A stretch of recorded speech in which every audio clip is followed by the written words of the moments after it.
Like they're like 190 in places in game one on the money line. They're less than 190 to win the series. Like you don't see that deviation very often in terms of how the series is going. So you were saying, Nick, I think that if you were going to bet the series, you would bet Philly, right? And that's I, you I, kind of I, intimating it there. I now look. You bring up a good point, right? If I bet Philly to win the series, and it's like Game 6 on Toronto's up 3-2, or it's Game 7 in Philly, like, am I going to feel especially confident in the Sixers with Doc and Harden being able to pull it out? Like, no, like, of course not. But Philly's a lot better.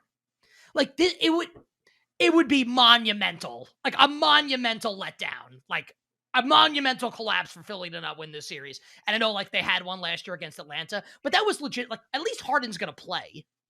Like it wasn't Harden's not going to pull what Simmons did last year. Harden's just not as good as he was anymore. Like Simmons was like legitimately like point shaving or something or like throwing the game at people. Like I don't think Harden's going to do that. I just feel like he's not as good anymore. He's up late at the strip club, so maybe he's not going to have the great performance. But I mean, he's not Simmons. Like I don't want to like draw that parallel here. Like I'd much rather have Harden than Simmons. At least Sixer Simmons. We'll see what Simmons ends up looking like eventually in the Nets if he ever plays for them.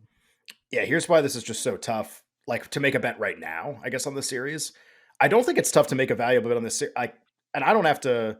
People are like, oh, like everybody likes Toronto. You like Toronto too? Well, I don't like Toronto right now, but Sixers get up in the series, bet Toronto in some late series outcomes. Everything Toronto has going for them involves the series going a long time. Like their two distinct advantages, it's not even about them. Their two distinct advantages are that they have a coach who's really, really, really, really, really good. And the more games are played in the series, that will be shown against a coach who's really, really, really bad at adjustments in Doc Is this like the Rivers. Laker Bowl almost? If Nurse like they want to really Right. open Two of their next year? candidates. Right. I also totally don't think it's out of the realm of possibility that Rivers hates Harden. Rivers loses this series like somehow and just goes to LA, and Harden gets a deal from Daryl Morey and stays in Philadelphia. Like Morey basically chooses Harden over Rivers. Like that seems like that's what's happening And right now. and Mike D'Antoni is the new coach of the team. Sure, but totally possible.